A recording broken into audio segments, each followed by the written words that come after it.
All right, this session is more of Shauna's expertise. She is the one who runs all the systems in the company. I do the marketing and the sales. She does all onboarding, admin, finances, all that stuff. So I figure out how it gets done. yes, I sell it. She figures out how to deliver it. So this is her wheelhouse. So I'm on the chat. She's answering your questions. Sometimes I figure out how to build it while he's selling it, because he was like, oh yeah, let's just add this on. Okay, so onboarding expert creators. Now, I'm going to walk you through a case study first to go through like what Skillshare does, but you already know who I am, so I'll skip there. So I'm going to go through what Skillshare does, just because I went through the onboarding process so that I could learn it. So a lot of times, the easiest way to figure out how somebody else is doing it is to go through their process. And so that's what I did. I actually did that when we were making the switch from WordPress over to Kajabi like years ago. And then I was trying to figure out, how do we turn AdSkills into a Skillshare like platform? So I'll walk you through that case study, and then we'll go into the actual outreach process, and then on what it takes to onboard your experts. And then I'll go into the publishing process. I actually moved quality assurance to this afternoon, just because it's one of the business systems, and I felt it fit better back there than it does right here. So Skillshare. So they actually, with AdSkills, we reach our competitors. We don't have them just like flooding to us. Skillshare is large enough now that they're just getting people coming to them because people are like, well, I want to be a creator.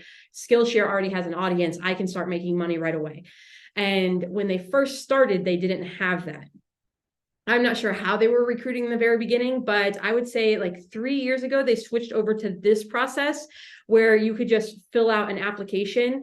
And as you go through the application, it asks you the questions: what's your audience like? What's your expertise? How many years of expertise? They ask you all the questions. So I dropped the link. It's actually skillshare.com/EN, but I'm pretty sure that's because I'm in the US. So if you're in a different country, it might be slightly different. And then /teach, and you can go walk through the same page with me as I go through it. But I literally screenshotted most of the page. But what they do here is they talk about, you get to be a course creator. Why should you choose Skillshare? So if you're building your content network and you want instructors to come to you, you should have a page like this, because you're naturally going to have people that want to become an instructor, and your competitors are coming to your website whether you like it or not. And so you might as well give them an opportunity to give you some of their content. And so we actually had an instructor page for a very long time with AdSkills and just never published it because our outreach process was working just fine. So here's the instructor page. They walk you through the 1, 2, 3 of how you do it. You apply to teach, you create your first class, and you start earning. And then they even say on here, like, you'll get paid monthly for every member who watches your classes forever. Top earning teachers make 100,000 plus a year, which is true. Notice this is top earning. Yeah. But they probably have like quite a few videos, because it's like YouTube. Like, the more content you have, the more watch time you get. And it's not based on like watch time, like if they watched your whole course all the way through. So if you're just creating content on popular topics on Skillshare, you can become one of those people, but you have to get into the new and noteworthy, which is called editors picks. And then they mail you out to their whole customer base. And so like, there's a game to it, in order to become one of those 100,000s.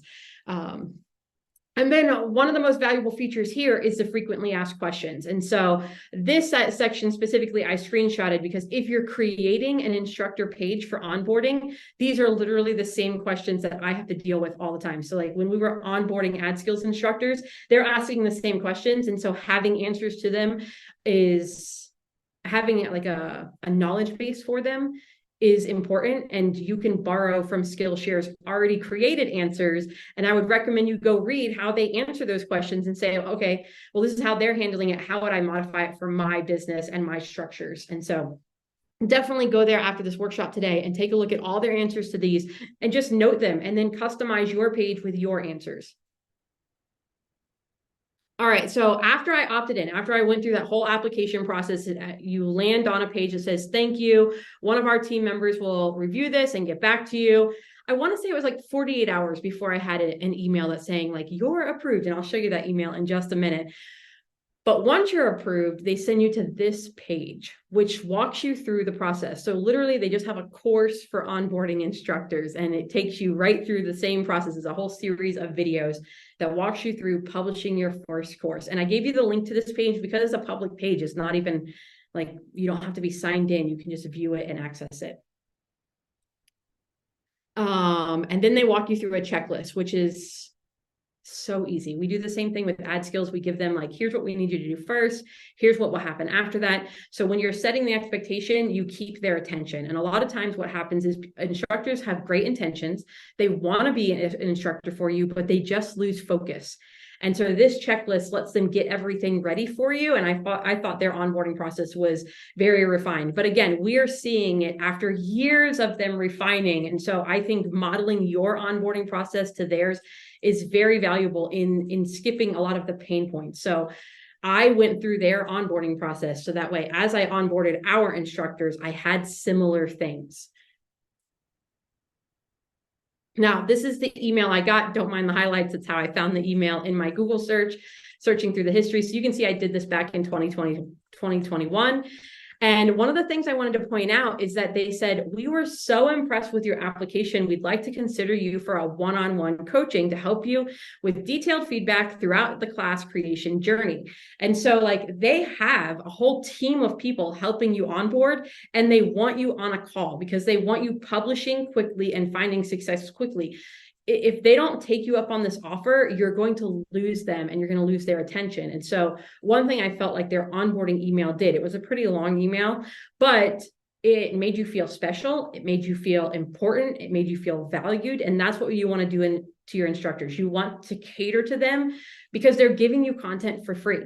And you're going to make money off that content, and they're going to make a percentage off that content, maybe. And so one thing this email did really well was catering to establishing authority, like establishing that you're honoring them for giving you content. And I thought that was great. This is where they send you after you get that email. And so they have an entire database. It's bonkers how much content they have, but they even teach you how to film and edit your course. So I wouldn't say that you need to do this. We have a version of this. It's much smaller and shorter for ad skills. And I would say over time, you can improve it and grow it, but like they're catering to people that do art, not tech. And so they have to have more systems in order to get quality content. Otherwise, they would have horrible content because not everyone that teaches can handle recording quality content. So like having multiple camera angles, being able to like, especially for artists, being able to have like that top down view and a person view and a side view, like they have to teach all of that to people.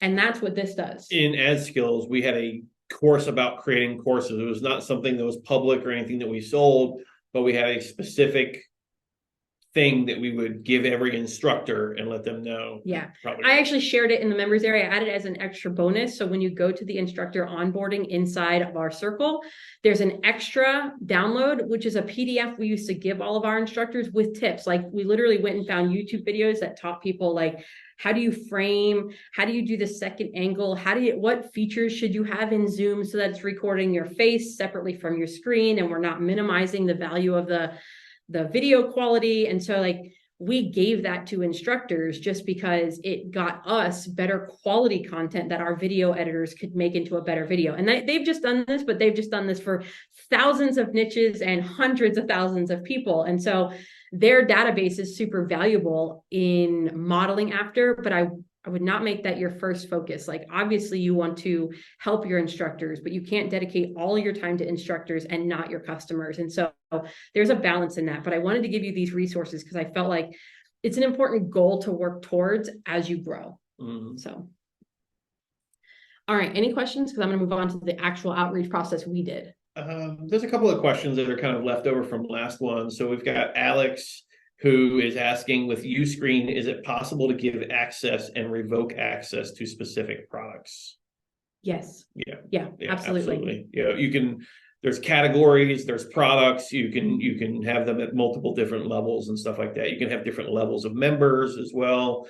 And then Bob Grant says, if you have an established website, would you try and incorporate a knowledge network into it or a separate entity? I would try to incorporate it into it. You just may have like a videos link in your navigation, and then that takes them over to your knowledge network or join link. Yeah. Okay, so the difference in ad skills versus Skillshare is like we started to model that process, but because we're in a smaller niche, it's kind of hard. Okay, I'll just reframe it. So a lot of our niche is involved with like gurus, right? And they're expecting a certain wage for their content because that's what they do. Yeah. Everybody wants to make millions. So it was a little more challenging in that, like, if I had that onboarding page, and I would say that I'm pretty sure Skillshare is catering to that desire with that little $100,000 like caveat that they did, but like that was our greatest question in the beginning. It was like, well, what cut am I getting, because I get paid X dollars per day of my time, right? And so we had to reframe that. Having the instructor onboarding was great for lesser known people, like people on the up and coming. They're happy to use that feature, but if you're trying to send an expert in that field to that page to start submitting content, they're going to think you're a joke. And so that's why we had the outreach process for reaching like the experts, or for reaching people that were already had an audience in that page, but they would not have expected like a couple of dollars per watch time. Like they want a different revenue. Essentially, I had an assistant. We had an assistant who was basically starting the conversations and then getting them to me. Yeah, I'm going to walk you through an area. So that would be why we differentiated. So having the instructor onboarding process, great, because like Skillshare is teaching to masses, and most of the people that they're attracting don't know how to run an online business. And so they're just trying to jump into where the eyeballs already are, right? Whereas we're trying to attract people that know how to get eyeballs, and we want their content. And so we had to change how we brought them on, just so that way we didn't have that same challenge. Yeah. For example, if you're doing this in heavy equipment operators or fishing or basketball, these guys don't know how to create courses. They also don't know what a course is worth, so they're not thinking 100,000. They're creating YouTube content and getting pennies, right? Yeah. So you take those guys through that onboarding process, and it's going to help them get paid, get signed up, to know how to make their course a certain way. But when you have experts, you do a VIP one-on-one kind of a process. Right. And so that's why ours is different. So I won't say theirs doesn't work. Theirs just works for a different type of instructor, and it could work for you too. For ad skills, we're trying to get different level content. And so we found the outreach process to be a little bit easier for us to get the content faster. All right, so let's walk through that. We have 4 steps in this process. The first one is identifying quality content, and we really spent a lot of time focusing on it. Somebody else mentioned this in one of our questions, and they were like, well, how do I make sure I'm not getting bad content? And so we outlined in the beginning, like, what is good to us. Did I dive into that? Yes. Okay. So I have 4 steps here. So our first one was huge value. Like, we wanted to make sure all the content we started with was like bookmark worthy. We wanted to make sure it wasn't just like the same old, something you're finding on YouTube, or something that, like, especially in our industry, it's very easy for one person to teach a strategy, and then all of a sudden you'll see, like, in the 6 months following it, everybody else has a video on that content. And so we wanted to make sure we were either the first person, or we weren't putting that on here. We were making sure we were different from those. And then high production value. We didn't just want, somebody's dining room. We didn't just want, somebody sitting at a desk or at a coffee shop, and it's just like a straight on view, and they got earbuds in. We were sitting by the pool in Bali with a duct tape GoPro on a selfie stick. Right. We wanted multiple angles. We wanted that face shot of the instructor. We wanted the screen of the instructor. Sometimes we wanted the environment of the instructor. And so, like, we were trying to change the quality of content, because most people in our industry at the time were only doing like white webinars with black text. Sometimes it had red text for the headline. And so, like, that was the standard when we started, and we wanted to differentiate ourselves. So we did that with better slides. Like, we would let them record their video, and then our video editor would go create slides and like overlay it in the video, so that it was just a higher quality video slide presentation. An easy way to do this is to just interview them. Yes. Rich Sheffrin, he has shown me how easy this could be. And so we overcomplicated it. We very much overcomplicated it. And so he just gets on an interview with them. He tells them, make sure you have something in your background, you have good lighting, you have good audio, Yes. and then he interviews them and he makes sure he's getting the right content coming out of it. Yes. Next, we would focus on, is it innovative and shareable? Like, would I instantly know 5 people that I could share this with to help them? Is it something new that the market hasn't already heard over and over and over again? Or if it is repetitive, like, is it just more detailed? Like, some people will tell you, oh, you need to set up tracking, use Google Analytics and a tag manager, and just go with that. Well, that's great advice, but actually implementing that for non-techies is insanely frustrating, right? And I'm a techie, but doing tracking is like, anyhow. So like watching the video, having the click by click, that's what made us different, was having all of those details instead of just the broad overview. And so that was another thing. Yeah, and before you think that we're watching every single video she's going to show you, we have a system where other people watch them for us and they check for all these different things. And the reason why I wanted to talk to you about like what does quality content look like is because we had to teach that to our team.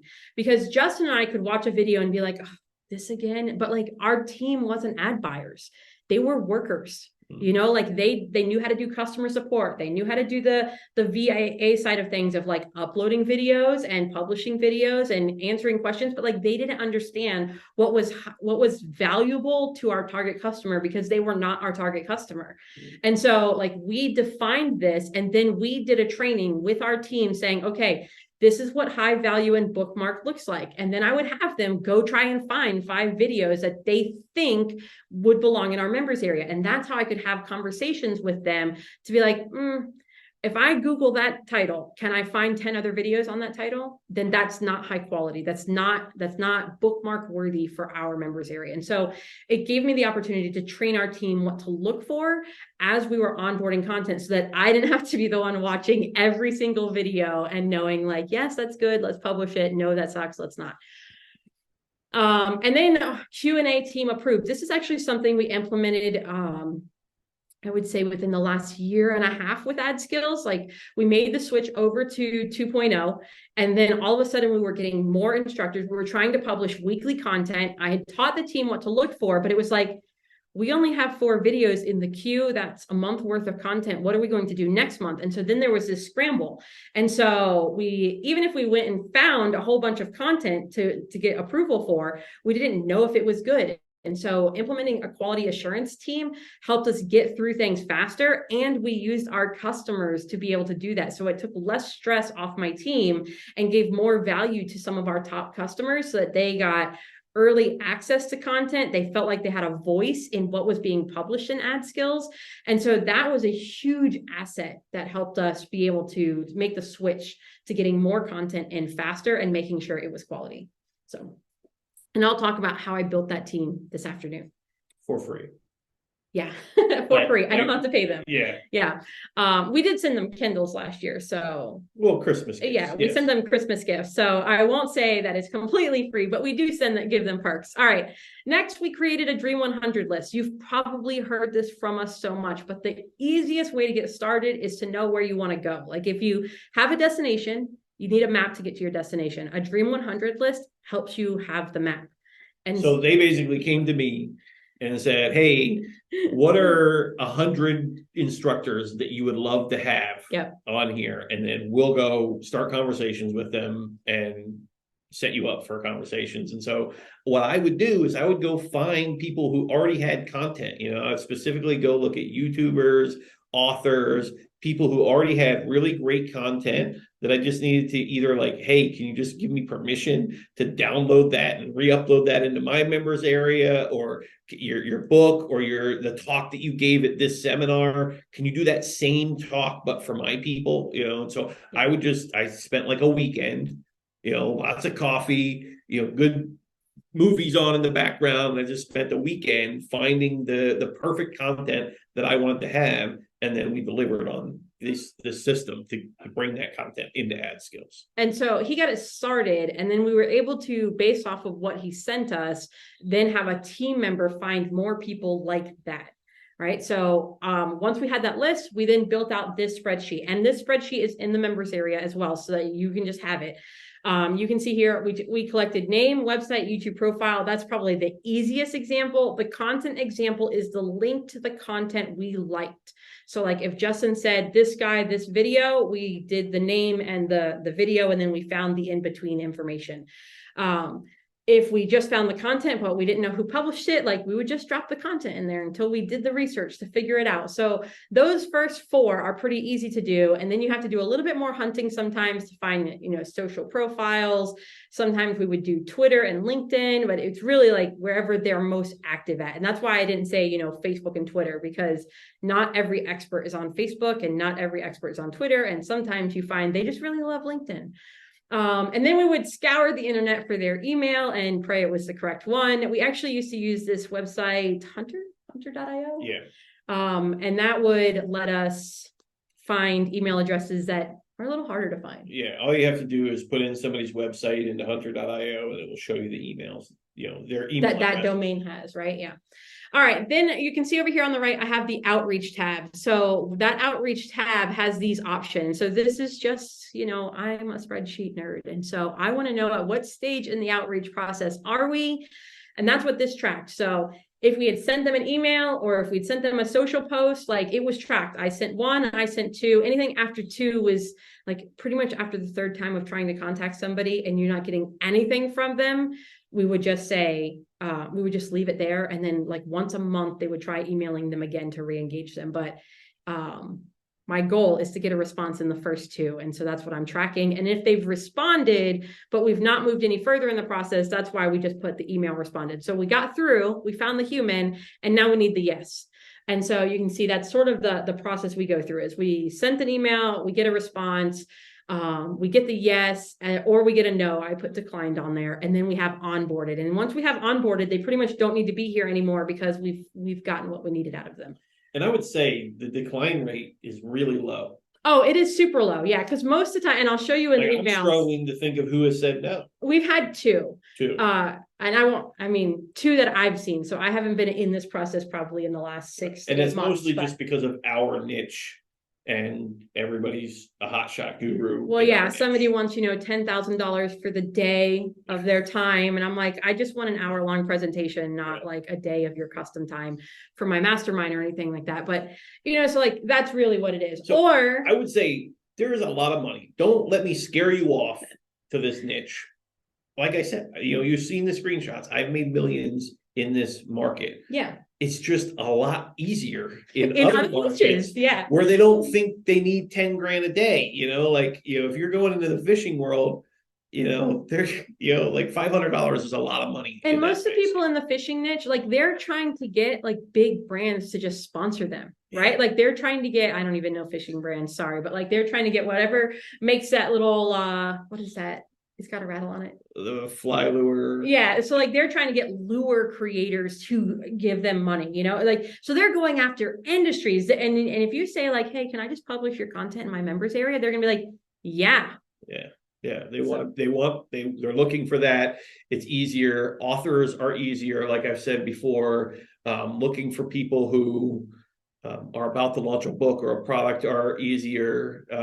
And then, like I said, there's like martial arts niches, jujitsu, karate, taekwondo, grappling, wrestling, sumo, judo. There's a lot of other niches out there that you can do this in, do these same processes that she's walking you through. Just do them in niches where everybody isn't millionaires or millionaire hopefuls, So yeah, we went through this process. I'm sort of just tracking at what stage of the process are we. So that way, like like the girl that we hired to do this would come in here. She would send 10 emails a day. So we had hundreds of people. Like as we filled it out, it would just get longer and longer and longer. And then once we got to onboarded or declined, we would move them off the list. And sometimes even if they declined, we would leave them on the list if they were like, I'm a little too busy this year, but maybe next year. Or a lot of times if we're depending on the time of year you're emailing them. So in our industry, the end of the year, very busy time of year, summer, not so busy.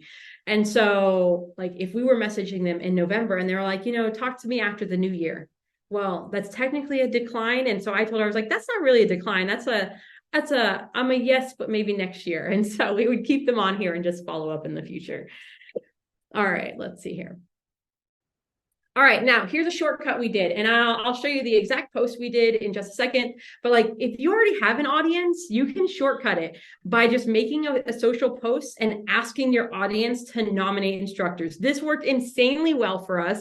So here's the post that Justin did. He said, "Ladies, we need more women experts represented in ad skills." And this was really just like, and yes, we do need more women experts, but like, it was a way to make the post.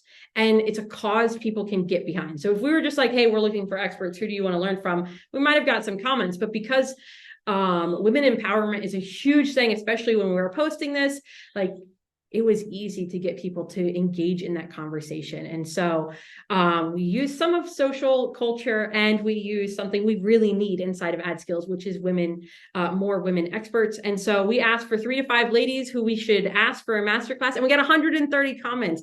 But not only did we get 130 comments, we had people volunteering. They're like, I'll do it. You should do this person. And they weren't just tagging one person. They were tagging like every female they knew. Right. And so then those people were coming back and saying, yeah, that sounds like a great idea. What's included? And so literally, like, when we first started this process, well, I guess this is later in the process, but like, we took this whole list and just added them to that Dream 100 list, and then started going through their content, putting the examples, filling out that spreadsheet fully, and then going forward. So I'm not going to sugarcoat this, guys. Your first 10 classes, your first 100 subscribers, it's tough. Yeah, it's hard. It's a lot of manual work. Any business is at that first. It's hard to get some traction. It's hard to get some momentum going. But once you get there, it gets so much easier because you have 100 members. Now you got a little bit of revenue that you can spend. You've got some subscribers that you can talk about. You've got 10 classes. So now you can start naming names. Oh, this guy is already in here teaching a class. Right. Do you have a class? Like, it just, the momentum builds, and it just gets easier and easier and easier and easier. And not just that, like, we started with John. Like, if you think about it, it went from Justin and I to Justin, I, and John. Right. And so when we made John his first $20,000, it was real easy to get that next instructor. People was lining up. It was real easy to get that instructor when John was like, oh yeah, like, even my dad looked into them because he thought they were just like some kind of scammer. Like, literally, he told us after the fact, like a year later, he was like, when I got the check from you guys, my dad was like, who are these people? I'm going to see if they're actually scammers. And so like, they don't know how to make money on their own. And so when you show them you can make them money, and then you have that case study of your first instructor, it's hugely valuable in onboarding more instructors after the fact. And we're going to give you, I'm just going to show you the landing pages, the ads, the emails. Like, you're not going to have to be, I know a lot of people are going to be like, well, he's Justin Brook, and like, he was able to do this and whatever. I'm going to give you the same systems, and they work every single time. I've been using them for years. I used them to launch this workshop, and they just work. They work every time. Yeah. Another thing is, like, if you already have a community, like, elevating people out of your community into instructor status gives them a lot of value internally. And so I couldn't tell you how many times people would message us and be like, you know, I've been doing something good over here in LinkedIn. Would it be okay if I just made a couple of videos for you guys and submitted it? And I would be like, here's our course on how to make courses. And I would be like, well, what do you want in exchange? And he was like, actually, like, you guys built my agency to 7 figures. Like, I don't need anything in return. I just wanted to give value back to the community. And I was like, really? And then, like, you know, the current ad skills CEO, Liana, she was the same way. When she first created a course, she was like, no, I just really love our community. I just want to show them what I'm doing. And so, like, when you build your community correctly, they want to contribute. They want to make everyone stronger because it gave so much value to them. And so that's why we don't just focus on course content, we focus on community, because the community grows it in the future. Right. So. All right, next is the actual cold email process. So like I said, when we did that, and I'll give you all the emails in the process here, but when we did the social media post, it was a lot easier to email people or message them in Facebook because they were expecting the conversation. But if we're just going to YouTube and finding content creators, like, you have to get the open first, right? Yeah. And so here's another thing, guys. It's like, oh, well, I don't have those people on my profile that would have commented. You know, pay somebody $100 or $250 to make a post. You know, I mean, if somebody approached me and they were like, hey, I want to do this thing, I'll give you $200 to just post this on your profile. I mean, unless it's like selling some product or whatever. But if it was a question like that, I would, like, what do I got to do? I copy paste I hit send, I make $200, you Yeah. know. That's a really great date night. Right, right. So there are other ways, and you don't always have to use money. Sometimes you have friends who have bigger profiles. Sometimes you can do a favor for someone. You know, hey, I'll build you this thing, or I'll write you this thing. Like there's ways to negotiate and get what you want. We're trying to show you the foundations, the systems that you run this on, and then sometimes you got to get a little clever. Yeah, yeah. All right. So with the cold email process. Here we go. So the first one is to a stranger. This is to somebody where we went and found their content. Like when Justin made that list, we went and found their content and we want them to just reply back. And so I just wrote that I'm trying to give them kudos. I can't tell you how many people post so much negative content on YouTube that when a content creator gets a, I love what you're doing, and I just wanted to send you a word of encouragement, they open that email. And that's why I made the preview text. I just wanted to send you an email of encouragement. Like that's what Google's going to show them if they're using Gmail first. I just wanted to send, and so they're clicking that. I'm not doing an ask right up front. I'm not like, you're evil. I can't believe what you post on YouTube. Like they're used to that kind of content. And so when you just say, I love what you're doing, and I wanted to send a word of encouragement, they're clicking that. And so, and then I put something specific, like I especially like this video you did on, and I insert the link to that video. Sometimes I'll add specifically why I liked that video. And then I just ask them, like, do you take money? Yes. Because most YouTubers aren't making money. Like they're making hundreds of dollars maybe per month for how much content they're creating. Only the big ones do you hear are like replacing their income. But most people are dreaming to get to where they can replace their job with YouTube content. And for a lot of people, their courses and coaching is the way that they make money on YouTube, you know? And so that question, the other thing, guys, if we all use this exact same script, yes, the script's probably not going to work that well. It's going to break. It's going to break, you know, but if we look at the frameworks, the Yeah. formula of the script and put a little bit of our own words in there, then we can use the same strategy and concept. But if we all just copy paste the script, then we're all going to look exactly the same and people are going to catch on to it, you know? So think about the formula, the framework of this, the idea of it, not the word for word copy paste. Right. So like we weren't always saying love your content on. Sometimes it was like loved your video about X, or you rock for being such a great content creator. Like you're changing that up just to make it more personal. Like you have to put heart behind it. You have to show that you really do like that person. Like when we were able to do an interview with Justin Rhodes, but like we sent them so much content saying, like so many emails, so many text messages. We became their customers. You know what I'm saying? Like we showed them how much we appreciate what they do for us. And in exchange, we got to know them. And then he was like, yeah, I'll do an interview with you guys. But like, you have to give value first, like help them feel better about what they're doing every day. And that's what this email does. So this is an alternate, like this is what we were just saying, like you alternate it just a little. I'm a huge fan. I loved your video about this. Can I share it with my subscribers?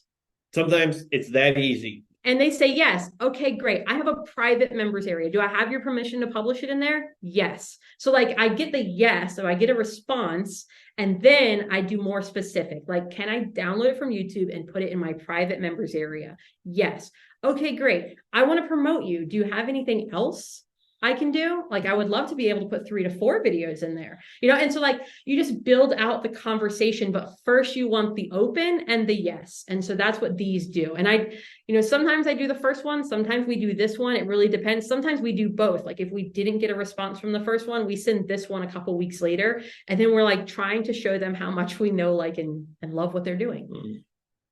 All right. Now, this is somebody that was nominated. So this is the person from the social media post where they got tagged, but they didn't come say like, yes, I want you to do this. Mm-hmm. And so we just said, hey, so-and-so nominated you. And if they got nominated by like 15 people, we changed that line to be like, we couldn't believe the outpouring of how many people want to hear more from you. They thought that you'd be great for our website. And then I would link to our website. And so our founder, Justin Brook, wanted me to reach out and see if you were interested. Like just hit reply with a quick yes if you are, and I'll send over more details. And so I'm just telling them, I'm giving them the call to action. Like all they have to do is click yes. Yeah. Only thing that I would change is over the years, that subject line. This is again, it takes over. If we all copy and paste the stuff, it's not going to work. We have to change a few things. Look at the formula. So quick question is actually a massively abused cold email subject line now. Right. So much so that like when I get an email with a quick question, I delete because Yeah. I'm just like 95% of them are just spam. And so you could even say like 15 people nominated you, or you were nominated, or You were nominated is a great one. yeah, because most people like they want to win awards, and you hear about that like Inc. 500, like you've been nominated or whatever, like those types of things they click and open. And so this is one we sent to everyone that was nominated. This is for people that volunteered, and so I started like add skills instructor question mark. The question mark is a big hack. Like, are you interested in this? Yeah, it invokes curiosity. Justin asked me to reach out to you. He saw your comment on this Facebook post. We linked Facebook post. And we would love to have you as a class, have you do a class for website name, subscribers on the topic of, insert this topic. I'd love to get you on the schedule. Let me know if you're still interested, and I'll send you over the details to like your class name. And so all of those, like insert your website, it's because I copy pasted it from the systems documentation, and like literally you can go in there and just replace like insert topic and insert website. Like you mean the one that's in our members area? In the members for that area, yes. Yeah. So if you go in the members area, all this stuff is in there for you, and it's templatized where you can just be like, you just change insert your website once and it updates it in all the emails. So I tried to make it easy. All right, now here's our follow-up. So like if we sent those first ones and didn't get a response, we try again. So this would be a try again type email. So you're awesome. I really loved your content. I work for website, and your team and our team was talking about how great it would be to have you as an instructor. We'd love to publish you in our members area and promote you to our number of members, right? So like I didn't get a response from the first one. So I'm trying to give them a short preview of the value we could offer them in this email. So like, we want to publish you. We already think you're great. We want to publish you and promote you to X number of members. And if you don't have members, how many subscribers do you have? If you don't have subscribers, how many followers do you have on social media? If you have no followers, how many website you probably need to start at followers first before you do this. Right. And so like, we're just trying to show them the value that we can offer them in this email in case we just never hear from them again. So like it's a last ditch effort. That's when I'm just going to probably on a monthly or quarterly basis, reach out again in the future. But this is my last attempt. And again, I added the call to action to this one because I just want to give them that, just hit reply and type yes, and then I'll send you more. You don't have to type anything else. All right, now this is a secondary follow-up. Like I tried to give you a couple of examples of things we've done. So sometimes it's hard when you're doing cold email for the first time to know, like, how do I change this? How do I modify this? So I tried to give you those examples of emails we've done ourselves that got yeses. So again, you'll see my subject line. I'm always changing that into, I love what you're doing. I'm trying to give them a compliment. And then we say, we recently talked about promoting you. So I'm telling you, I know I probably never talked to them before, but if I start with that, maybe they're like, oh, maybe I was just too busy and I forgot we had this conversation. I can't tell you how many people have got me with that one. And so then I go search my email to see like, what did I say to this guy? Did I really make a promise to something for this guy? And so like, it gets oh, maybe I forgot somebody important. That's what this one does anyways.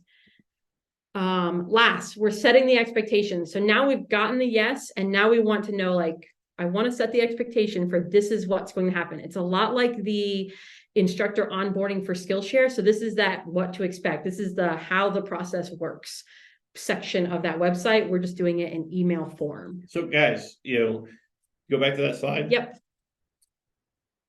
Trust the process and the system. Okay. Just go through the motions, identify what quality content means to you, create your Dream 100 list, rewrite these templates that we've given you in your own words, and just get out there and do it. Go through your Dream 100. You're looking for 10 yeses out of 100. Yes. Okay.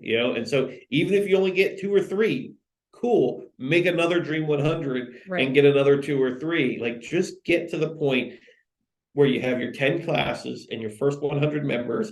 It's tough. It's a grind. But once you get past that point, there's a momentum that starts building that carries you from 100. The hardest part is 0 to 100. 100 to 1,000 is easy. Yeah. And then 1,000 to 10,000 gets easier. Like, it's just the momentum starts carrying you through. Well, because then once you get the first 10, or I'll even say the first 3, like once we had John's case study, it was so much easier to get everybody else's, and then when we had Liana's case study, because like Liana did the first course she ever did. She did it for the community to show her expertise because she wanted to start speaking more, and she was building an agency. And now she owns the She company. didn't want a course business at the time, and now she has grown into that after she's gone through the agency route. So like, you're going to get the yes, you're going to be able to use the yes as a case study to get more yeses. And then once you have yeses from some of the top people in the industry, more people are going to follow that journey because they see it as a path to success. Yeah. And so let's answer some questions. Yeah, let's do that.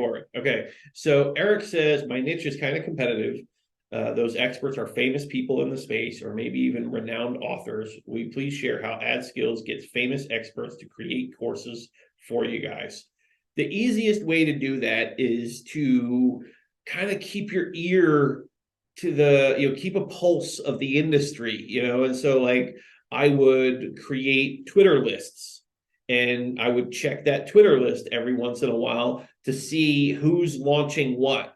This person's got a new book coming out. Most authors, when they have a new book coming out, they're looking for, they're hungry for, they're jumping at every podcast, interview, live stream, whatever they can to get, more exposure to this new book. And so that's the easiest way that I have gotten big names, on AdSkills for free. Because at that point, like, they're looking to make money with the thing that they're launching, and so they're just like, they just want more eyeballs. Whatever I can do to get more eyeballs, more momentum at this point. And so sometimes we would buy like 25 copies of the book and be like, look, I bought 25, I pre-ordered 25 copies of the book. I would love to interview you and promote you to our subscriber base of X. And at the end of that, I want to just give away 25 to anyone that's on that interview. And so then they're like, that's awesome. And really all it cost you was like 25 copies of their book, and if you're pre-ordering them, you're getting them at a cheaper rate, and, but it's a good entryway to that conversation. Yeah, absolutely. So that's the biggest way to get the big experts, and for free. Sometimes also paying them. Sometimes you may have to be an affiliate for them. I might promote something that they're doing, try to get a bunch of sales. I make a little bit of money at that, off of that. But then also I can come to them. I now have a door open. I got my foot in the door of like, hey, it's me, Justin. I just sent you those sales. Another trick that I used to do is, if I wasn't an affiliate thing, because I can't always be promoting affiliate products and stuff like that. So what I would do is I would promote them on my social media, and I would add to the URL, because most of them have Google Analytics. And so I would put in there like source equals Justin loves you, or I used to curse a lot more before, and so like Justin is a bad guy or whatever, and so like you can put things in the UTM source that kind of sends a little note to them in their tracking. And I'm telling you, that has gotten so many people to write back to me, and they're like, I was checking my stats the other day, who is Justin Brook from AdSkills, right, or who is this guy? And he just sent me 200 clicks, 500 clicks, or something like that. So that was another little way to kind of send them a little note, show them that I can promote you, and there's more where this is at. And so you might have to get clever, but biggest thing is just watch for the launches, create a Twitter list or a Facebook list or a YouTube list, and pay attention to who's launching what, when, and then just get in there on that launch momentum. Yeah. A lot of people ask us, how did we build our network? Like Justin got to just text Rich earlier and be like, hey, what did you build it on? Right. Like, we didn't build that network just because we built a name. We built that network before we had a name. Right. And that's important to the process. So as you're building, we used to give so much value to other people first, and never called any ass. So like, we would go and we would teach at workshops and masterminds. And like, even when in the early days of us having courses, we were constantly teaching at other people's workshops. And so if we helped other people in the industry, when they went to masterminds, they got us in those doors. And then all we would do is say, yeah, I'm happy to talk at your mastermind. We'll teach all of this. Right. And we would add so much value, but that got us in the rooms of the people we wanted on our platform in the future. And so building up and giving value early in your career helps you in the last side of your career, because they'll be like, those people never ask for anything. They always give so much value and never ask for anything. So then when we launched AdSkills and all we wanted was like a 1 hour call with a person, they were like, Yeah, happy to do that for you. Sure. Thanks. Yeah, no problem. So that's another insight into getting some bigger names, is giving value to them way before you need them in the future. Yeah. So Two more yeah. questions here. Three more questions. Do you have an affiliate program? If so, what percent of new users are through that versus paid or organic traffic? Affiliate marketing is a great channel to bring people in. It's never been one. I have been a good affiliate. I have never been great at the joint venture affiliate management game. So it's not a big source of our. Every once in a while, we get somebody that promotes. I would say 5% to 10%. And honestly, like in our industry, everyone wants like 50% to 100%. And that, like, at a 19.99 business model, it just doesn't make sense. So like, they don't want to promote 19.99 $19 things. They want to promote $2,000 things. And so in the affiliate world, in our industry, it was much harder to be like, well, will you promote for us? We'll give you 50% of $20. And in this SVOD knowledge network world, the only people I know of that are doing great with affiliates is Skillshare. Right. So I don't know anybody else that's doing well with affiliates. It's mostly SEO, social media, and some Facebook ads. Yeah. All right. Another question. I love this workshop. If you are not well known in the industry, what would be your strategy when asking? Ad skills is well known, but when you are starting up, how do you even let someone know what you're doing? My answer to that is that's where the business model canvas, comes in. Being able to show them your idea is good, and then that will help them come on board with you.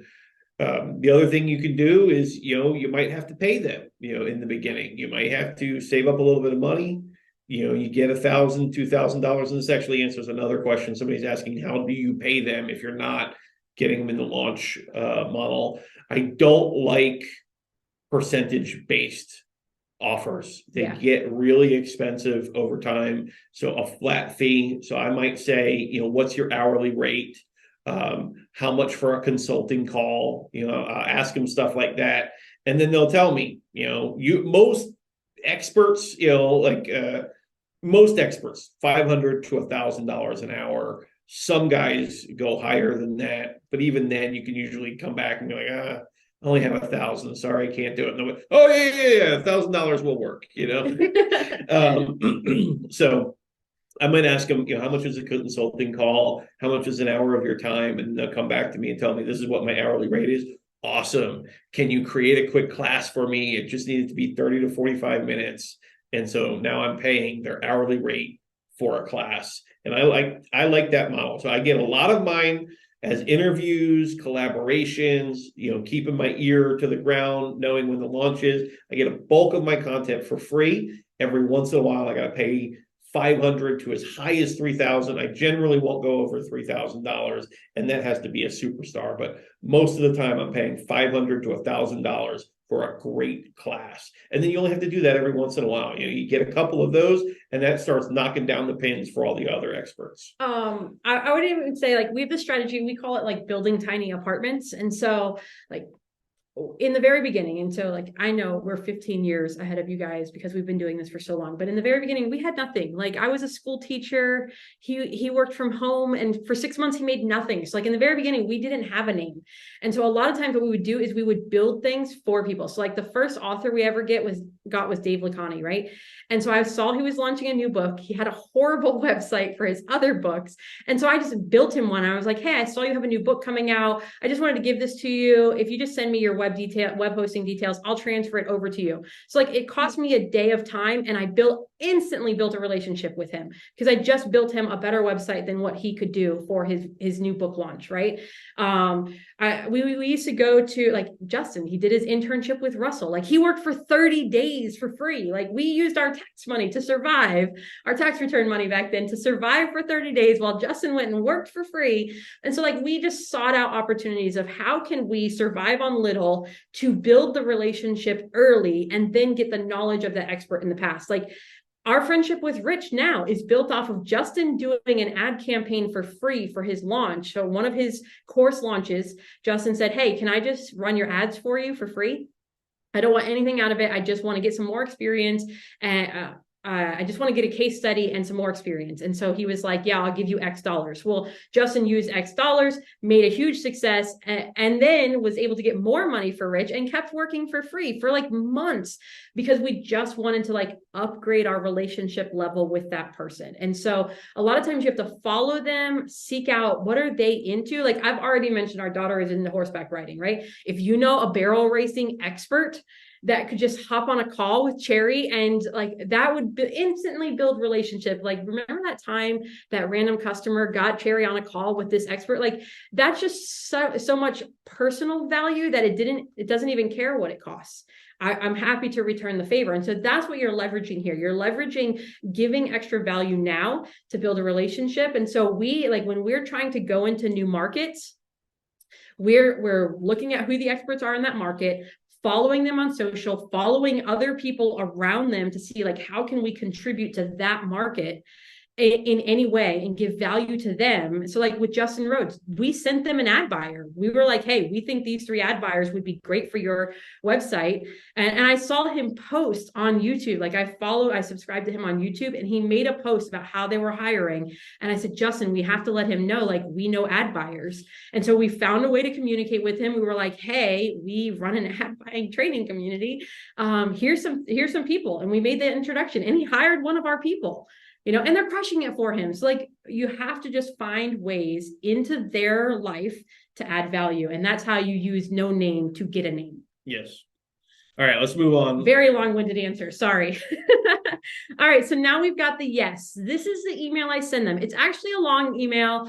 But I didn't want to send it over multiple emails. The more you send them, the more they're like, that's too much for me. I would rather send them one email and them take it at their pace than send email after email after email because I lose them if I've tested it.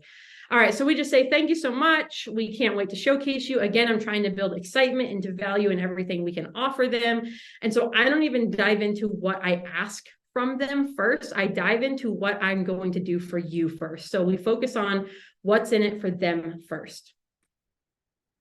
And so for us, this is exactly what we did. We gave them a free account. If they already had a free account, if they already had a paid account, we could either make it free or we could add on team members for them. So a lot of times people want the rest of their team or their business partner or their whatever, or their spouse, but they don't want to pay extra for that person. And so if we just offer them a free seat or a free 5 seats, that was huge value to them. And so that we always offered them free access for them or a friend. If they were big enough, we could even do like multiple seats, but that's up to you. We promote our instructors to both our paying members and our email subscribers. I know that's something we would do anyways, but differentiating that we're doing it in 2 places feels like we're doing more. But really all we're sending it to is like everybody we have in our email list, right? That's a dedicated email just promoting you to over, 20,000 people, to over 500 people. To when you start out, it's going to seem small, but that's promoting you to all of our members, even if you don't have a number. Classes have high view rates also get paid ads behind them. So like we were always running paid ads. And so what we would do is we would write up a little release, an announcement of like this video just released. But if it was on a hot topic, we would put more than $5 behind it. And so I tried to like nudge them in the direction of if you talk about hot topics or you publish something that gets huge results and the community starts going crazy, like we're going to put more money behind that. And so we told them that. And most of them don't know how to run paid ads. So if we tell them we're running paid ads for them, that was like, yes, this is great. If you have a members only special, we'll also give you a solo promotion. So like one, we do an email promotion promoting you and your class, but then we would also give you a secondary email. And then I told them the value of this, like people pay us $2,500 per email. And we're including it for free for you. So automatically we're paying you technically $2,500 in value, but we're doing it twice. So I've now shown that I'm giving them $5,000 worth of value.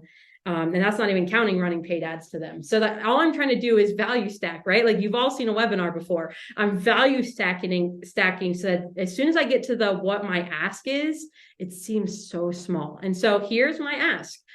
There are only two. One, the goal of each class is to give our members a new skill, refine a skill, or add a skill to their tool bag when it comes to insert your topic, right? So when it comes to buying paid ads online. So also, everybody needs to realize, like, the next session is the marketing session, right? Where we're going to talk about how to get followers, how to get subscribers, how to get customers, all of that stuff. Right. So I know that you're in your challenge of both sides right now, and so we focused on the instructor side because if you get too many customers but don't have instructors, you lose those customers. So I want you to have the balance of both in this process, because you need to be running both of these systems simultaneously to reach a point of like sustainability. That's the word I'm thinking of. Two, the class you submit should be 30 to 60-minute training, tutorial, or case study. So I make it sound like so simple. Like I'm not even talking about how much time and effort it's going to take, anything else. Like I'm just saying, like, I need you to reach this goal and I need a video. And I even tell them next, like, it can already be pre-recorded. These two questions actually came out of the frequently asked questions I was getting back. So like that first part of the email is what I would send, but then people would reply back with like, well, who's your target audience? Here are some other questions. So like this section of the email is the revised version. So I explained to them who our target audience is and what they're interested in, because again, I just told them if they give me a hot topic, then I'll run paid ads to it. So I'm trying to tell them these are the hot topics. A lot of times what I would put in here is exactly what people were demanding. So like, I forget what network it was. I want to say it was TikTok. When TikTok was first coming out with their ads platform, like we had a lot of demand for that, but we had nobody teaching it. So like I would insert TikTok here instead of Twitter or instead of LinkedIn. Like I would enter in what demand I was receiving. So that way I could try and get courses on that faster. Mm-hmm. And so that was sort of a customized process based on feedback from our community. Here's how you get started quickly. Just go submit your video file here. No lie, it's just a link to a type form, which I'll walk you through. And then if you want to make something brand new to your audience, hit reply with that and how long it will take to complete. So if they weren't ready to go give me something right away, I wanted them to hit reply right away. So that way I knew where to put them in our schedule. So like, if they sent it to me right now, I could put it in next week's if I had nothing for next week. But if they were going to go create something custom and I needed to like timeline out 3 months from now and then build that conversation to make sure they don't forget about me, like I want to know that too. And so that's why those 2 steps are there. All right, we got the yes. There's our expectation email. Now, these are the questions I was getting back. And so I just wanted to walk you through how I handled those, because a lot of times they would say yes, and then they'd be like, well, how about this or this? And so I'm going to walk you through everything they would say to me. Remember, we've had 2 people say no. Right. Okay. Right. So like, just follow the process. Do the work. Okay. So here's some content options. What do you think is best? So a lot of times they want to be that hot topic. They want you to run paid ads to their content. They want more eyes, right? And so they also think that none of their content is good enough. It's something internal in us where we always want to be better than we are. And so a lot of times they're like, well, here's what I have. And sometimes I'd be like, all 5 of those are great. What would it take to get all of those? We're talking about experts. We're talking Absolutely. about best-selling authors who still are nervous about publishing the next thing, and so it's all levels have these psychological issues. And so you're just trying to encourage and receive. So that way, like, you get them through this process. And so he gave me a list of ideas. Let me know if these work for you. And so here's my response. I said, this one sounds perfect. And I gave him a link. I said, here's the upload link for the masterclass when it's ready, right? And so I told him which one we wanted. And then I said, here's where you get it. So again, it's this one and a call to action. I'm always trying to get them to take the next step. And then I'll keep an eye out for that at the end of November. So he told me when he would want it or when he'd have it ready by, but then I'm setting an email reminder every couple of weeks to be like, hey, how's that lesson coming? Anything I can do to support you? Any questions you need help with? I can ask our community with what questions they have about that topic and send them over to you. So like, I'm always trying to keep the conversation. It's based on a lot of the questions that have been asked, questions I've gotten on social media when launching this thing. Everybody thinks the hard part is getting the experts to say yes to giving you content. but I have lived this. We have done this, hundreds of times, and the hard part is not getting them to say yes.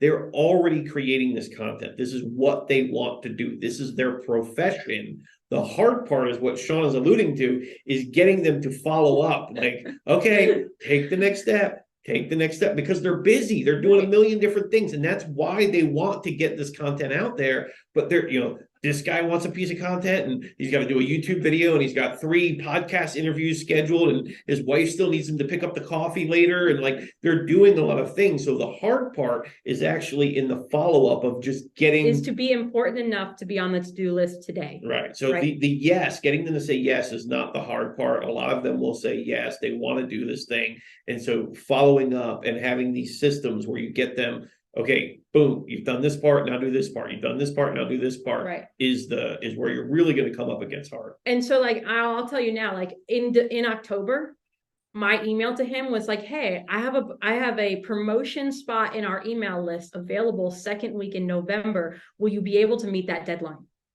And so like, I'm trying to, again, show the value of like, I want to promote you. It will make you money. But will you be able to have it to me at the end of October or first week in November, so that way I can have it published and ready? And so like, I'm just trying to show them like, I'm ready for you and I'm going to give you so much value. I just need you to give me the video. Mm-hmm. And so that's what I'm doing here. And so it's also a little bit of creating a pipeline, and so it's getting the yeses, knowing that sometimes they're not going to deliver tomorrow, right? And we think, oh, I got the yes, it's happening, it's done, it's over. No, it's so hard to get them to follow through. So at any given point, we may be working with 10 to 20 different experts who are trying to deliver on deadlines. And so you need to, that's what I'm saying about. I have a spreadsheet for that too. There's a momentum that builds as you start doing this. If you just follow the processes and do the work, a momentum builds and all of a sudden the avalanche comes, Right. So here I added this question because it's very common. I'm in, but I can't do it right now. Right. And so this person said, if I did this by the end of October or the end of December, would that be okay? And I even respond with, January is fine. But like, I wanted to add this email because he said, I love ad skills and I'm very happy to contribute to the platform. This person asked for no money. They asked for nothing. They actually loved that we were going to promote them. But like, this person didn't even have an offer to promote. They just wanted to contribute to the content. So they were like, you could just send them to my Facebook profile, I guess. Like, they didn't have a website or an offer. They just wanted to create great content. So this was my response. Of course, I'll put it on the schedule to release in January. So I was giving him a little bit more time. I'll check back in with you in the middle of December. I want to catch him before the holidays because I know I'm not hearing from him after December 20th. Mm-hmm. So really like December 8th, I probably would message him. Awesome. Thanks. There we go. So like, that's the conversation. I'm just trying to stay in that loop. I'm just trying to. Next question is, what will you pay me? Because you're going to get this, but you're not going to get it from a lot of people. I promise you, I would say out of the first 100 we did, maybe 5 asked about money, like maybe 5. And so this was our response. Our community is about 20,000 members, but to clarify, we're not looking for a whole course. We're just looking for 30 to 90 minute masterclass. We haven't had anyone ask yet. Since we're promoting both the content and your special offer to our audience, we typically charge $2,500 minimum or a 50% commission for a solo promotion to our audience. And so then I just add more value here. Before I get the questions that I know that are going to come in here, let me just address but I don't have 20,000 members. Okay. I didn't have 20,000 members when I started out either. Right. Okay. I was a nobody, I had to build up to these things. And so a crafty little thing that you can do is you can come up with a paid traffic campaign, maybe it's Twitter ads or Facebook ads or whatever. And you can say, the exposure we have or the community we can reach is X size. And you don't have to tell them how much you're spending. It could be $10 a day, $25 a day. Like we will be able to get your class in front of X amount of people. Okay, that doesn't mean that that's your social followers or your email subscribers or your customers. We will be able to get your class in front of X amount of people. right? And then sometimes you just have to get out there and pay for some paid ads to get it in front of those people until you have the membership. So like there's some things you have to do in that first 100 where you got to get a little clever, you got to kind of just get the yeses, get them going, and then you can start building on top of that. I'm not saying lying, don't lie. We just may have to paint a pretty picture, and use other skills and resources yes. until you own them yourself. Right. Again, I remind them in this last line, like we're of the mindset that a rising tide raises all ships. So we would love to help you sell more copies of your course. What would you be looking for in compensation? So like I just told them that what we would charge to promote based on what I told him already. And then I asked him, what would you want for compensation? And I want to say this guy wrote back and he's like, well, my daily rate is $10,000 a day. So I was like, thanks so much. We'll reach out to you in the future. Have a nice day. Like, just move on. Most of them, like she said, only 5 out of hundreds that we reach out to. Very few people write the what will you pay me? And then just saying, that's a great question. What do you think is fair? Right. And that usually gets them to drop down their fee of whatever it is. Sometimes they write in and tell you, I don't know, give me $200, give me $250. You're and like, you shut up and you pay that, you know? And sometimes they write back and say, whatever, I'm $10,000. Right. That sounds great. You're definitely worth it. I'll be in touch later. Right. So this guy, actually, it wasn't the guy I was thinking of, but this guy was like, well, I'm in the middle of creating my own course. And so he wanted to wait until he could co-promote. So like he would do content for us when he had his course ready to promote. So that way, when we launched his, it would send traffic to his course, which was good timing. And I'm happy to make that trade. And so that's the conversation we had. We were like, all right, well, when your course is ready, let's do the interview. Justin did an interview with him. It went into our members area. He got to have a special offer and a solo promotion. We got the content for Google Ads and it was good. So yeah, you will get a lot of yeses that take 3 months to be published. Yes. And so you'll expect that, because that's really the tricky part of this. The yeses is not the tricky part. The tricky part is in the logistics of like, oh, well, I'm waiting for that after this thing, or I've already planned my quarter, or I have these commitments prior. And so like, if you expect lots of yeses, a 3-month pipeline, then you know after that 3 months, stuff is starting to go live. And so like, keep the pipe going, because then you'll build up the momentum and have more and more stuff going on. And that's actually like the balance between finding YouTubers that already have the content and getting the permission to just republish that to your subscribers with getting new content from experts. And so a lot of times when we were finding like, oh, we have a 3-week gap next month that we don't have anything coming in or anything publishing.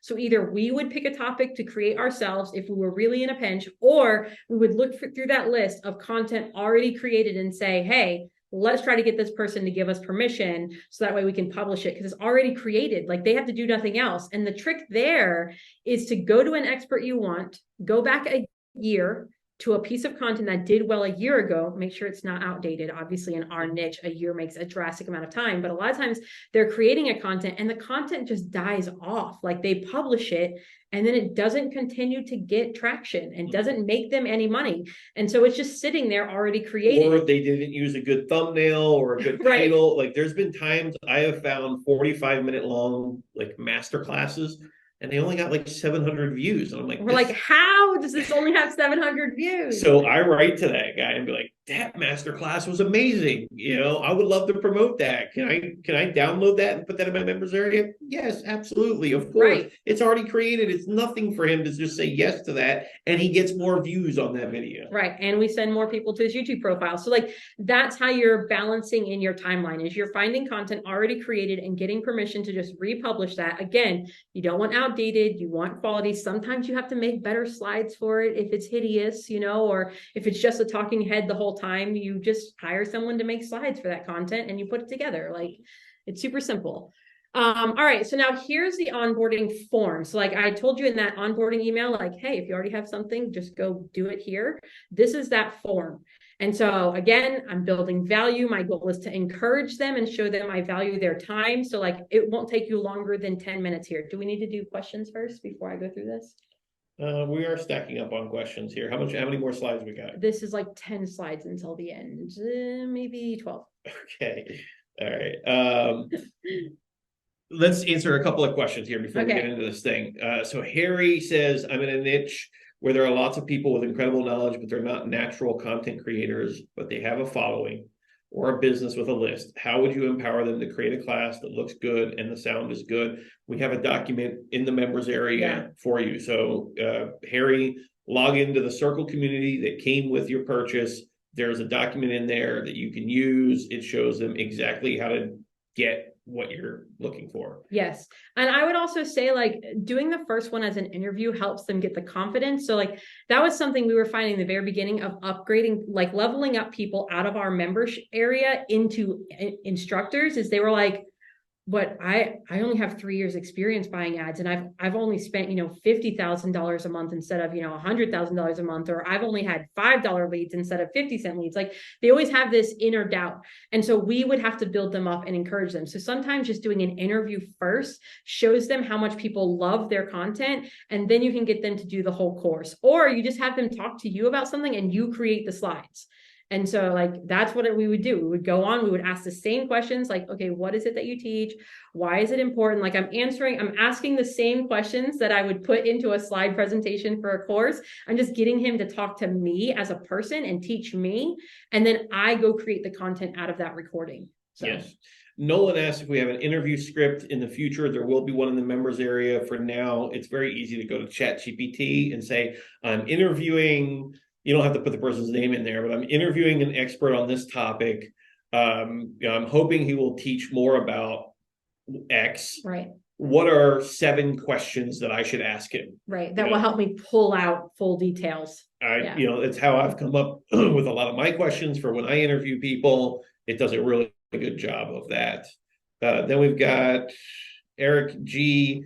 Eric, loving all the questions, man. You are helping us provide good context. Sometimes we have a lot of knowledge in here, but didn't put it in our slides. So your questions help us get more knowledge out. All right. So Eric says, sorry, could you please explain again about getting them to create courses for us? And we promote their courses in the email or anywhere on the back end, something along the line. The solo promotion is to the expert's own courses or their mini courses. All right. So let me break this down, okay? Because I'm often the one having this conversation with people. And so I tell them, so we've gotten a yes. Yes, they want to create a course for us. And I say, okay, great. Here's what we're going to do. As soon as your course goes live, it's going to go out to our customers. And then it's also going to go out to our subscribers. To our customers, we're going to let them know, here's when the class goes live. Click this link. To our subscribers, we're going to let them know, hey, we just signed on this new instructor. He's creating this class for us. Here's a link to learn more about him. So that's the first promotion that they get. Then when they go live, it goes to the customers. And then we may, if they have something else going on, or if we need to offer something else, we will offer an additional solo promotion because we know that our customers would like what he sells. Or we need to reel him in and it's still not a bad product. And so, I can really only think like of a handful of times when we had to do a solo promotion. Most people never call in the solo promotion. Yeah. So the solo promotion is just something you may have to use as an additional bonus and as a separate promotion of just them and their program, not their class. Right. But they're not promoting to their list. We never actually asked them to ever promote our company to their own lists. And so that's a huge ask for most people, and they want to get paid for it, or there's just so much more detail. So like when we say solo promotion, that means we're going to send a dedicated email that has no other ad skills information in it, but we're going to send it to all of our members promoting their offer. And so Anne Marie said that 30 to 90 minute masterclasses are long these days. Would it be valuable if we shorten the time frame to less than 30 minutes? I wouldn't go under 20 minutes. It's not really, when I think of masterclass, I'm thinking you're covering something in depth, from top to bottom. Yeah. Going in detail. Hard to do that in 12 to 15 minutes. So we typically like to see things between 30 and 45 minutes. that is a good value that people can provide. Well, just think about like this section alone, like this section of onboarding new instructors. Like I'm showing you all of my emails. I'm showing you the type form I use. I'm showing you the integrations I use. Like I'm going into all the details, so you don't have to think through those challenges on your own. Whereas like in 20 minutes, I'd maybe be able to outline the process, but not all the intricate steps in the process. And so to me, a 20-minute course would just be like an overview, and an in-depth masterclass is like the details that help you never have to solve a problem on your own. All right, what's next? All right. Owen says, what is fair partnership split on building a business like this? One partner has influence and makes many of the connections and sales videos. Other partner does all the work. That's a little hard to get into. It's what you can negotiate, what you feel comfortable with. Many people start up with a 50-50 thing. Oftentimes those 50-50 partnerships is too expensive and they fall apart. It's an awesome idea in the beginning. When there's no money, everybody's like, yeah, I want 50%. It's a great idea. Everybody signs up for it. It's a great selling point. It works in the beginning. So often it falls apart as the business starts making money because it's just too much of a percentage to give away in a business. And so, that would really come down to your own negotiation abilities, your own risk thermometer, your own tendencies. I was going to say, if I were to do a business like that to start up all over right now with like somebody else being the expert, I would say like all the money stays in the business. We'll give ourselves a salary until the business makes X dollars. And then we can start taking a larger percentage, because what happens is the expert thinks they should be earning more because they're bringing all the customers, and you think you should be doing more because you're the one spending 60 hours a week doing all the behind the scenes stuff. And so like it becomes bitter in the relationship. Whereas if you just say, okay, we're going to take both our assets, I'm the labor, you're the influencer, all those assets go into this business. Once this business hits X dollars, then we will have this kind of split. That might be more valuable. That might actually make it, but I would say it's really hard. You'd have to negotiate the percentage. Yeah. All right. Let's move on. There's a couple more questions, but we'll answer them in a little bit here. Okay. So now you've just seen us getting the yes. From the yes, we give them a little link to a type form, and we just walk them through giving us everything we need. And quite literally, like when we're onboarding a larger export, like let's say I'm trying to get Rich, I'm not having Rich come here and fill this out. I'm just going to come fill it out with all the details that my team member is going to go research. And all I did in my email is ask Rich for a link to that video. Like I'm not going to have him tell me all of these things in this step. I'm going to go say, here's what we have. Do you want us to change anything? So like we're catering to who we're speaking to. If that person is a huge influencer, I really want them to say yes. I really want the content. I just have them send me the video file. We do all the work on our side. If it's just somebody new, they don't have a large audience, we're just trying to get their content, this is the automated way to do that. So that's less work. Most of the time, they also don't have all this information on the web, so it's harder to find. All right, so first, this is the name you'd like to use when publishing. Some people don't like to use their names in their online businesses. Like they want to use their business name, or they want to use so that's why I asked this, mostly so I can have the official terms. Course description, 1 to 3 sentence summary of what they'll learn. Now I'm going to have my own copywriter actually write this in the future, because most people are horrible at copywriting, but I tried to give them examples of what I mean by a 1 to 3 sentence description. And so this is actually, like, if they do a good job here, it's a shortcut in work later on in the process. And that's why I give them this example. Now their bio, again, like I said, with Rich, I'm not going to ask him for his bio. His bio is everywhere on the internet because he speaks everywhere, right? I can go find that. But for somebody newer that may not have spoken in a lot of places, it's kind of hard to find the bio they want us to use to promote their stuff. So I ask them for it. How can our members contact you? This is me getting the links for the description, the social profiles. where do you want our members to go to your stuff? And that's what I'm trying to tell them here. If you don't want them to email me, don't give me an email. If you want them to go to your social profile for fans, because a lot of people we were getting, we were like, send them to my YouTube. I want more views on YouTube. So they would put a social profile there. They wouldn't even put their website. They just want people to go watch their YouTube videos. And so that's what this one is for. It's specifically, what do they want from us? Here is where I'm trying to get a headshot they want us to use. Again, like when I'm onboarding guys like Rich, I send them, these are the 3 headshots we found online. Are any of these okay? Or do you have something specific? Like I go and find the stuff for them. I send it to them saying like, here's the bio, here's 3 headshots, here's the social profiles and website URL. Is there anything you'd like us to change before we publish your course? And then they reply back with anything they want updated. Otherwise they say good to go. Now, this form is getting resources from them. So it's the link.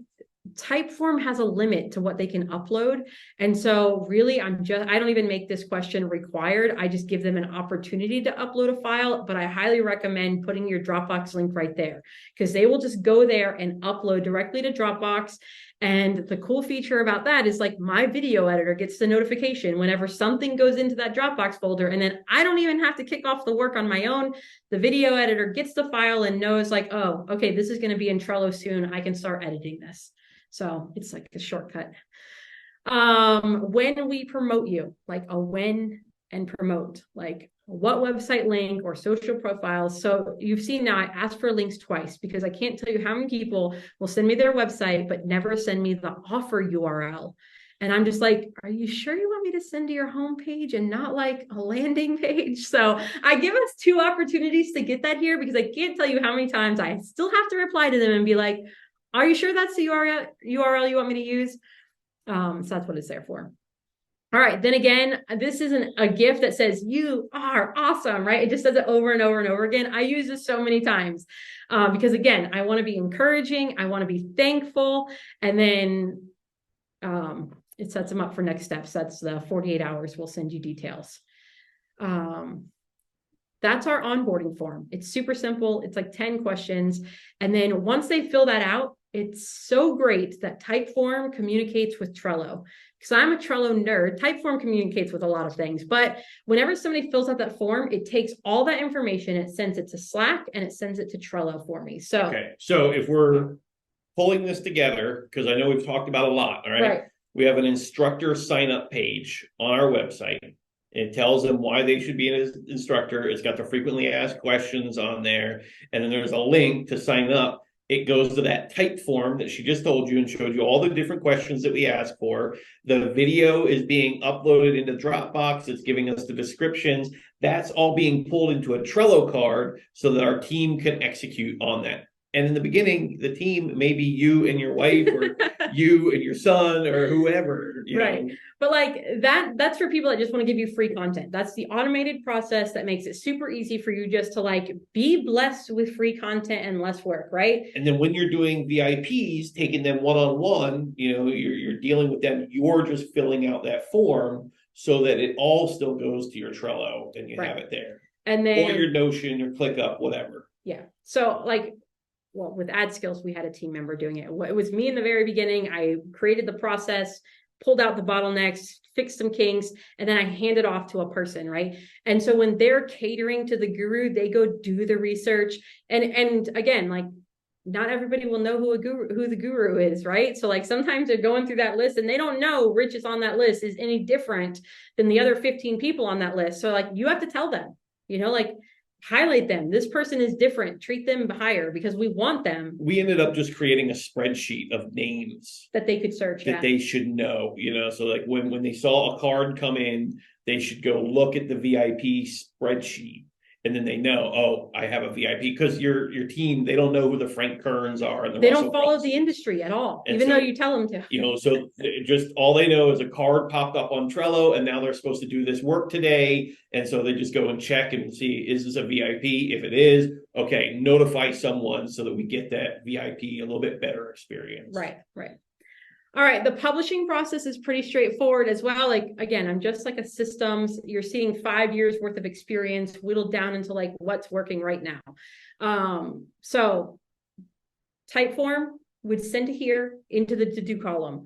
My project manager gets the notification, a new card was there. And so then they go and check to make sure everything's on there. And so the project manager manages the board and makes sure everything flows and there's nothing missing in the gaps, right? That's the person that's going to, if we see a website URL come in under the promotion link and it's not a landing page, like that's the person that's going to write them and be like, are you sure you didn't want to give us this custom landing page for this? Like that person is responsible for making sure the T's are crossed and the I's are dotted, right? She passes it on, like once we make sure we have the correct video file, she passes it on to the editing and moves it over there, tags our editor. I'll show you the checklist for each one of this process. Anytime I went to waiting or on hold, it could be, it could be waiting and on hold because that person's launch hasn't happened yet and he's waiting for the launch before we do the promotion, et cetera, et cetera.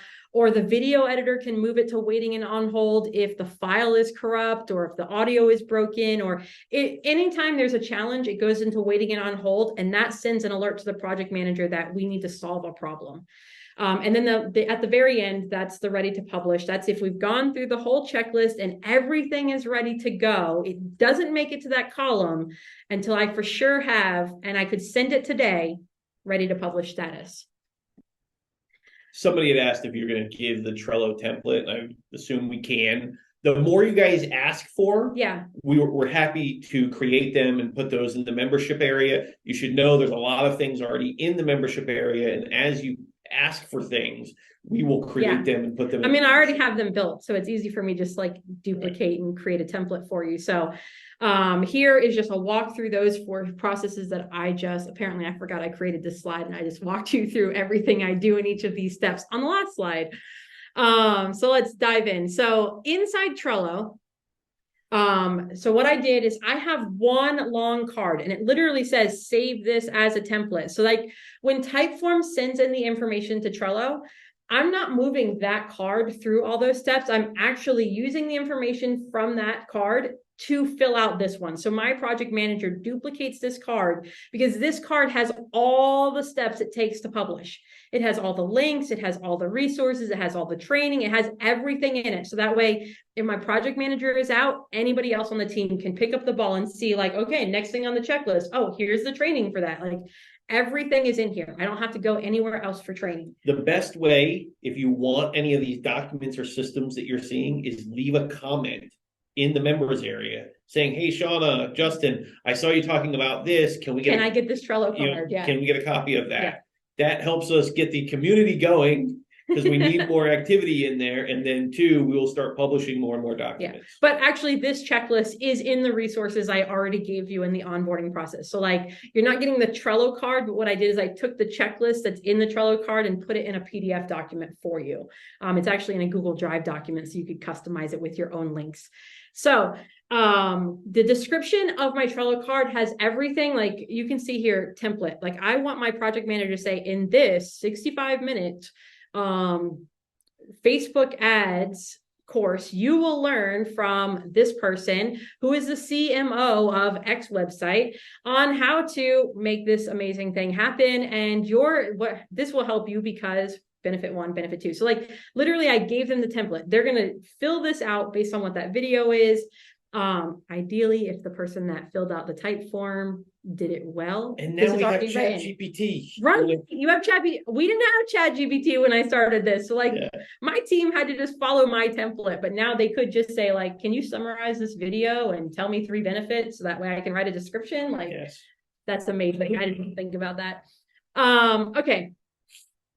So you can see here, I put all the templates in the description. Then I record a video of how I update these templates. So like literally I had a training that said, okay, you're going to come in here and you're going to change this to how long the video is. You're going to change this to the category of the video. You're going to change this to the instructor's name. Like I just walk them through. That way, if it's like a VA that's overseas filling this out, or if it's a US project manager, or if it's, my husband stepping in because I'm out sick or whatever it is, like there's a recording of exactly what I need to do at this step. And then also I gave you a time to complete, like this has to happen within the first 3 to 4 days of receiving this. And ideally it happens within 48 hours, but there's grace.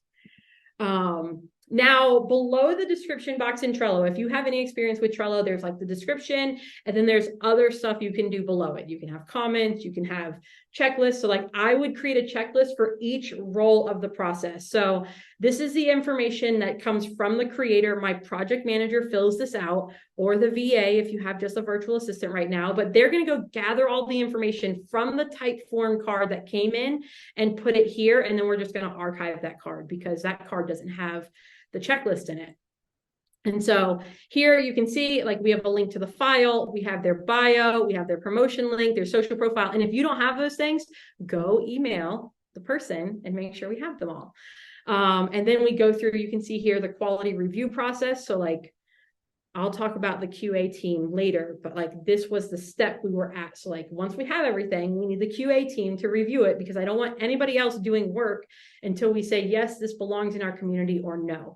And so that was added. And you can see here, I linked to training. So like literally in my checklist, I would just put a training as a checklist item. And if they've already watched that training, then I know that we shouldn't have any errors in this process.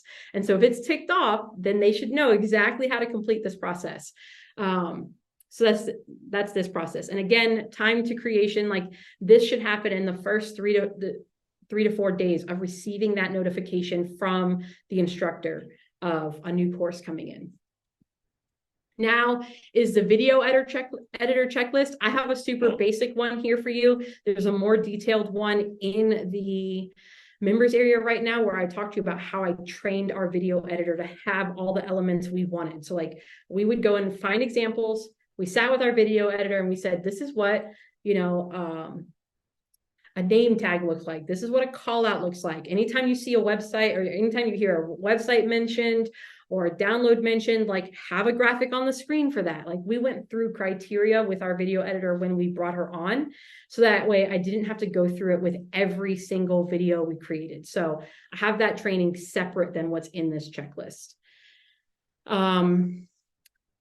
And the video has to be done within 5 to 10 days. Yeah, it takes her about a week, depending on like the volume of content. Like when we first launched this process, we got like 24 yeses and she had like 24 videos in the queue. And she was like, I have to do all of those in 5 to 10 days. And I was like, no. Like, each video. Yeah. So like we had a timeline for her, but she did have a time where there was like a huge mound of work. And she was like, I can't do all of this in 5 to 10 days. And that's not what I'm expecting. And so typically, now that the pipeline is in flow, like Justin said, like now we know that every 5 to 10 days, she's giving us a new piece of content so that we always have another week done. So the publishing checklist, this is once it's from all of this is in one big. It's all one long Trello card like that. And it's in the members area. Yes. Okay. Yeah. But I didn't give you links to like my Canva account, I didn't give you those, right. But you can create those. Mm-hmm. So here is a short Loom video of how to upload resources to Amazon S3 because, Uscreen doesn't have a download button below every course video because they're not a course business. They're a streaming platform and most people streaming aren't on a computer. So we would have to just put links to like click here to download resources mentioned in this video. So we'd have to go put those in S3 and then just link to them. So like I gave them a training on how to do that. It's a super simple process. And you'll see here that I gave them the naming convention process right below it, because that's the next thing you have to teach your people is how do we make sure it's in the same place so that we can easily find it in the future if you're ever out? Because I don't know what goes on in your head, but this is how I name files. Right, because when you have 10 classes, it's not that big of a deal. You don't have to search. You see all 10 classes on one screen. You start getting to 67 classes, 102 classes, you're going to want good file naming structure. That way it's easy to find things. And like, oh, this was 2021. This was 2022. Yeah. Yeah. And not just that, like you can search, like I have the file name, the masterclass name, and like now we've gotten to a point where we have author name, right? And so I'll just tell you one side story. Like when John was creating his second course with us, he went from creating his YouTube course to creating conversion tracking masters, which was a master's class. So it was going to be way more in depth and we knew it would have more videos. And then he comes back to me and he says, it has 92 videos and I think it was 37 downloads. Like downloadable resources. And I was like, I don't have structure for that. Like I didn't have naming conventions for a single course to have, 37 downloads. And so I was like, all right, we need a new process for this. And so like this is how we do things. Yeah, you guys won't have to worry about that. You're getting one video Right. from one instructor. Right. It was a much different process back then. All right. So now I also added in here like resources. Again, for if I'm not there to help someone overcome, or if the person I've trained isn't there, like anybody can pick up a dropped ball and finish the process. So like here's the help guide on how to upload things to Uscreen. I just went to the Uscreen knowledge base and dropped stuff in here so that way like I didn't have to reteach it. And then I have a guide for like, how do we announce this in our members area? So like once everything's done, where do we go to post it? We post it to our emails, we post it to our social, we post it to our Slack community. And so like that document shows them how to do that. All right. Questions. We made it to the end. All right. This is the end. We're probably going to break for lunch. I know we're supposed to go through one more presentation. We'll do all the presentations. We'll just do it after lunch. But yeah. I'm getting hungry. So we're going to break for lunch after these questions, and then we'll come back. We'll do marketing. Then we've got pricing, a lot of good stuff coming up after lunch. All the rest of my systems for the rest of the business, because that was just the onboarding teacher. So onboarding. I only see one question in here so far. We'll hang out for just a little bit longer while we answer this question. Otherwise, we're going to go to lunch. We'll break for an hour for lunch, and then we'll come back and we'll answer all the questions. We'll do the next sessions. All right. So Bree says, do you ever record with the expert and deliver these live to your customers? Gives them a date on their calendar so they can so they can get it done on time, and then people who attend live can ask questions. Or is that a different model than this, since the recording will be less professional? You can do that. I didn't like that. So I was the face, right? So I was the one who was going to have to be on there live asking them that. And I didn't want that kind of a business. I wanted something where it's just recordings coming in and my whole team could handle all of that. If you want to do that, if you like those benefits, do that. I love all your the rationale, the reasons why. I think it's great. Rich Sheffrin, he does that with his. I just didn't want to do that. I'm out on my land, walking my dogs, playing video games. Like I want something that runs without me. Yeah, and our goal with AdSkills was like we had a face business before that, right? Like where all of our customers came because of Justin's expertise and Justin's face. And we could never sell that business. And so when we were building AdSkills, we were very cognizant of like, how do we build this that's not reliant on us? Because we could never leave it if it was reliant on our face, our name, our reputation. And so we needed to build it to have its own reputation and its own quality and its own value. And so that's why we tried to have multiple instructors that just created value. And we created all these processes that weren't reliant on one thing. Also, it gives you a reason. So like, we'll talk about workshops later on, but like it gives them a reason to be on the live workshop, because if they're used to just getting answers in a community and watching videos online, and then you give them the opportunity to work alongside you on a workshop like this, then they want to be on those workshops. And that's how you increase your revenue per user, or the average lifetime value. You do that with workshops. Okay, next question from PK. I probably missed this, but what made you choose Uscreen over other content platforms? There isn't a lot in this world that delivers content in this way. There's tons of course creation type of things, but they deliver it with modules. It's delivered in a different style. It doesn't look like a Netflix, Hulu, Disney Plus. Uscreen was one of the only ones that I found. They also had good customer support. They had a great YouTube channel. They had a great Facebook group. They had good onboarding, so that we didn't have to teach our whole team how to use it. They taught our team how to use it. So from price, they had good price. They had good support, good training, and the tool did what I was looking for. That's why I ended up choosing Uscreen. And then the last question here before we break for lunch. Graham says that the Dropbox to video editor alert automation is awesome. Thanks. One last one came in here. Anne Marie, can you please check out a platform called Teudo and do a review? We can talk about that in the membership. We're not going to talk about that here in this workshop. Hillary says, so we really aren't providing courses. So nothing that is really comprehensive. They are more just bite-sized pieces. Yes, this is not courses, it's more classes. And so it's almost like a course over time, because they're going to take a class on this, a class on that, a class on this. And then, what we did, and we'll talk about this a little bit later on when we talk about our lead gen process, we created something called the Academy. We gave that away for free. So that was like our course that they would come in for, and then they could take all these other classes for mastery on top of that.